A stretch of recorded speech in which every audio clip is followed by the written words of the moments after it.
Uh, yeah.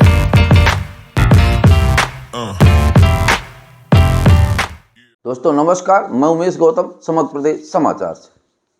आज बात करते हैं शिक्षा की और शिक्षा की विचार और शिक्षा की तन्मयता की।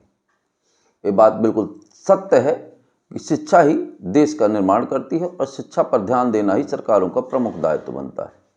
अगर जहाँ बात करते हैं विश्व गुरु बनने की, तो विश्व गुरु बनने के लिए शिक्षा होना जरूरी है।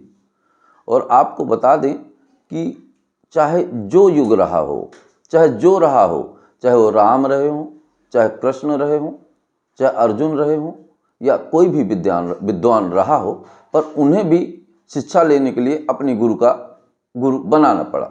हर आदमी जन्म से अज्ञानी ही पैदा होता है, इसीलिए आदमी को कहते हैं कि जन्म से सभी लोग एक जैसे हैं। योग और कर्म के आधार पर उन्हें समाज में वितरण और पद प्राप्त होते हैं।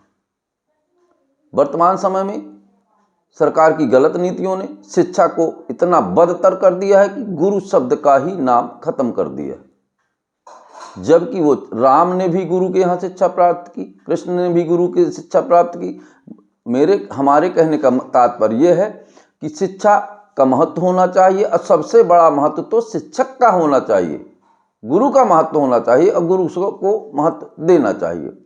तो शिक्षा जब तक हमारी मजबूत नहीं होगी, तब तक हम विकास नहीं कर सकते। पर वर्तमान सरकारों ने शिक्षा को गर्त में डालने का पूरा प्रयास किया है, और सरकारों ने अपनी गलत नीतियों पर, हर नीति को समाज के साथ ढालने की जो बात सरकारें करती हैं, उनमें गहन मंथन की होती तो शिक्षा की नीति में जो परिवर्तन किया है, तो शिक्षा का महत्व तो नहीं खत्म कर देते। तो वर्तमान में शिक्षा का महत्व तो बिल्कुल खत्म हो गया है।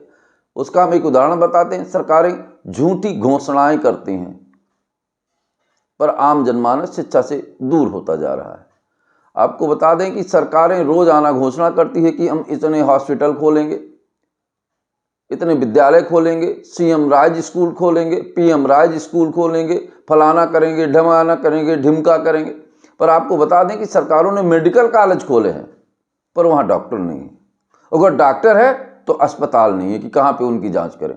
तो सरकार को जितने मेडिकल कॉलेज हैं उनकी पहले संपूर्ण व्यवस्था करनी चाहिए, कि ना कि नए खोलने की।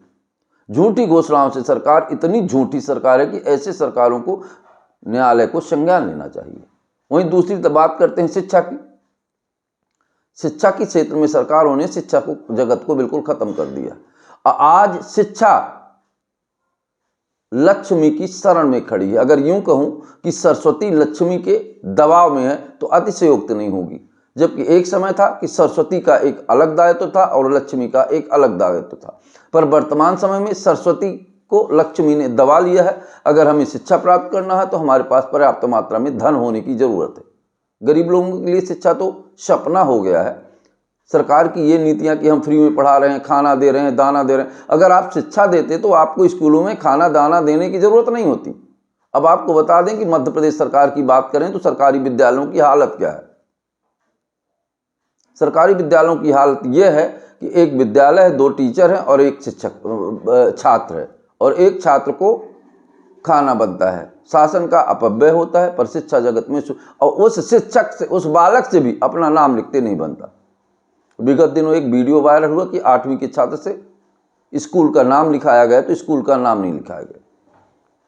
वहीं वर्तमान सरकार रोजाना घोषणा करती है कि हम ये स्कूल खोल रहे हैं, वो स्कूल खोल रहे हैं, ये हॉस्पिटल खोल रहे हैं, पर हॉस्पिटल की बिल्डिंगें दवा नहीं करती। उसके लिए डॉक्टर और अस्पताल की जरूरत होती है। तो ना तो इनके पास डॉक्टर की व्यवस्था है, ना अस्पताल की जरूरत है।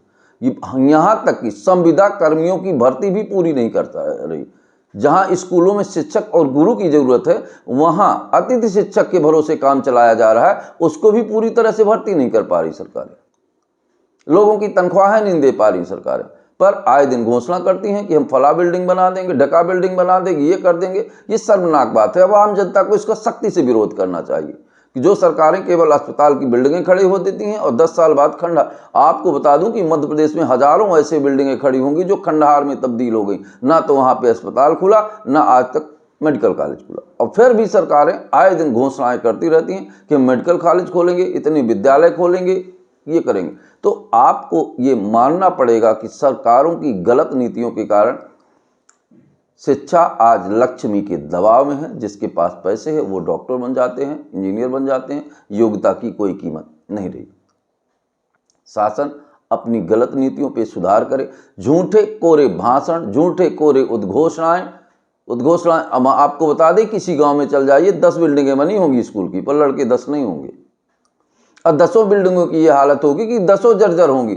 जो 6 महीने पहले बनी है वो जर्जर होगी, बल्कि जो 20 साल पहले बनी है वो भी जर्जर नहीं होगी। तो शासन की गुणवत्ता इतनी ज़्यादा हो गई है, क्योंकि शासन की गुणवत्ता में कमीशन की गुणवत्ता का इतना ज़्यादा भाव बढ़ गया है कि जब कमीशन की गुणवत्ता होगी तो काम की गुणवत्ता खत्म हो जाएगी। तो सरकार के अंदर भ्रष्टाचार की अतिशयोक्ति हो रही है, और घोषणा, झूठ, प्रोपोगंडा, अगर ये कहेंगे कि ये सरकारें प्रोपोगंडा की सरकारें हैं तो अतिशयोक्ति नहीं होगी।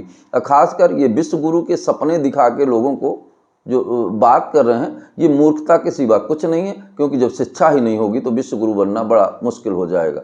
भारत जब विश्व गुरु था तब उस आज से हजारों साल पहले उसने वेदों का निर्माण किया, और पूरी दुनिया में सबसे ज़्यादा अगर कहीं शिक्षा थी तो भारत में थी। इसीलिए भगवान भी भारत को पसंद करते थे। और आज के नेता भी अनपढ़ हैं, ज़्यादातर नेताओं को शिक्षा का ज्ञान ही नहीं है, वो शिक्षा के महत्व को क्या समझें। और इसी तरह विद्यालय भवन बनवाने से शिक्षा नहीं आती। विद्यालयों में टीचर नहीं है, शिक्षक नहीं है, छात्र नहीं है, और घोषणाएं ऐसी कि आम जनता जानती है। तो दोस्तों, मैं ये कहना चाहता हूं कि आने वाले समय में इस बात का ध्यान रखें कि सरकारों को शर्मनाक नहीं होना चाहिए और नेताओं को शर्म आनी चाहिए। अब आम जनता जब नेताओं की रैली में जाए तो मेरा आह्वान है कि एक आईना लेके जाए और आईने में शक्ल नेताजी की जरूर दिखाएं। दोस्तों नमस्कार।